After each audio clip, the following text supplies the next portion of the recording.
All right, and here's the latest. This is your afternoon update from InfoWeather. And this is the full Atlantic tropical update. We'll be doing these every afternoon rather than never, like we were before Dorian became the big news item. National Hurricane Center watching this area here, 20% through 48 hours, 60% through 5 days. I'm giving it 80 in the next 7. And then another area may form behind that coming off Africa. A little thing here in the Gulf too, around 20 to 30% in the next few days. Main concern right now is going to be Dorian. Actually, I'll get to Dorian here in a bit. I do want to go back exactly 4 days ago when I marked both of these areas for potential development already. So you're welcome. So there you go. I'm also going to bring this over here. And this shows the same exact thing. Here's the second area. Here's the first area off the coast of Africa. And then here are some tracks. Not many, of course, in that Gulf area. Now, let's take a look at Dorian, because that is the main ticket item at the moment. Category 5 strength possible. Big slowdown from the Bahamas. Recurves near the coast.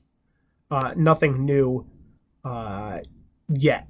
Evacuation orders, nothing new there. University map, new closing here. The College of Coastal Georgia now will be closed on Tuesday as well.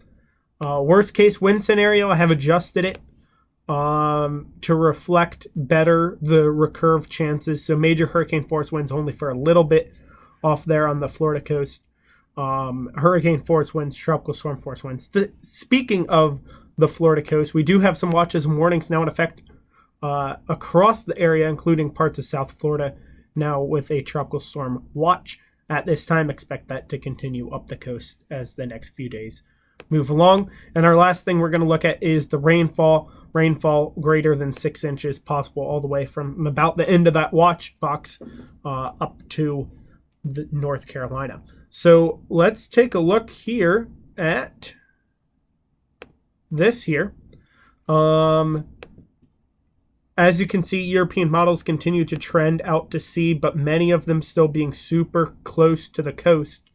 So definitely something to keep an eye on. Same thing with the American models, super close to the coast. Always something to look at. National Hurricane Center, same deal, close to the coast. You see the new warnings in place there. You see all the areas we're watching.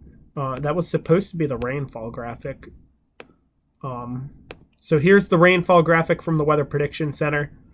Once again, reflects the same stuff I've been showing you guys this whole time. Recurves near the coast. Strong storm here. My concern is these 3 models all having near Cat 5 strength for the whole 5 to 7 days. That would be bad. But the majority of model guidance is going downward, so we'll take the upper edge of that downward as you saw earlier. Once again, a beautiful looking hurricane. Sadly, though, the Bahamas are just off the screen here, and that's going to be devastating for them. But that's all we have for now. More updates. I might do one later tonight, but if not, it'll be a little bit tomorrow afternoon-ish, I think would be the next one. So stay tuned for more updates. I'll give them to you guys as I have them.